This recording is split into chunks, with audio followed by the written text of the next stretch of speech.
Ngiya-understand lento ukuthi ingosicebi inkosi amagcokama. Ngiya-understand ukuthi isimo esivelile ekhaya asibanga sihle and kunamalungiselelo aqhubekayo, kunama-update enzakalayo online. Kodwa kukho konke lokho lento noma ingomncwabo ukuthi uzoba nini, uzofihlwa nini, kulungiselwa kanjani. Kodwa somewhere somehow kunabantu-ke abasayenza ngokukhuzana umfokampongoze lento, ngoba ukhuzana waphathiswa isipho esithize sokuthi abe umuntu omkhulu, abe umuntu othi uma ethinta into kunyakaze bonke abantu. Ukhuzani lapha nje u-update nje abantu, kodwa-ke khona-ke asebebonayo ukuthi akumelanga ukhuzana akwenze lokho. Sebekhala ngey'ntathelo sebekhala ngobhanyazile, sekumele ayeke ukhuzana ukuthi asize, axhase kuzakwabo. Lapha ngikhuluma ngani? Ngikhuluma ngalesi simemezelo senzokhuzana esithi-ke isimemezelo kulaba baseGoli ngoLwesihlanu usuku le-Memorial Service izoqala ngo-11 AM mayelana nemininingwane aseyayibeka-ke inamba ye-WhatsApp 0764196322. Sicibi Dlamini, Nkosi amagcokama, uSipho Mchunu, Gupta Oyigidangoma laphana kuphi eMarket Theatre, Newtown, Johannesburg, Lillian Ngoyi Street. Esinye isimemezelo esikhishwe ukhuzane-ke sithi-ke uSicibi Nkosi amagcokama Dlamini uzobekwa Saturday eMsinga eMzisho Stadium ngokusho komndeni. Siboneleke stadium basivezile laphana ko-Facebook. Kodwa-ke la okuzokwenzeka kubani-ke kuSipho Gupta Mchunu, yena uzofihlwa ngoLwesihlanu zobe ziwu-14 August 2026. Lapha-ke ubaba uNala-ke naye uvelile emndenini ezokhahlana nabo. Kwasevela ukuthi amalungiselelo ahamba ngendlela nemindeni yomibili ibambisene kakhulu ngezinhlelo eziqhubekayo. Amathole funeral azobeke eyingxenye-ke yalowo ngcobo-ke, leyo mngcwabo emibili, angazi-ke noma yomibili, kodwa-ke ubaba uNala-ke naye ukhona uVitash.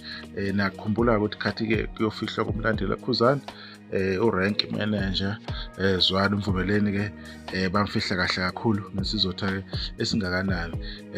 Lapha kube sakhuluma khona ukhuzana ukuthi-ke i-memory service izoba-ke eGoli Lwesihlanu. Lokhu ey'vezile-ke ukhuzana-ke iy'thombe-ke okukhombisayo ukuthi omonase, abantu abangakwazi ukuhlonipha, abantu abakhuluma kakhulu kushoniwe sebadlula, angeke kubenze lutho. Uyakhombisa ukuthi kade wasephela insizwa, iy'thombe ziyafakazela, ziningi kakhulu, okusho ukuthi badlule ey'ntweni ey'ningi ngokomculo, even lapha bengazi khona.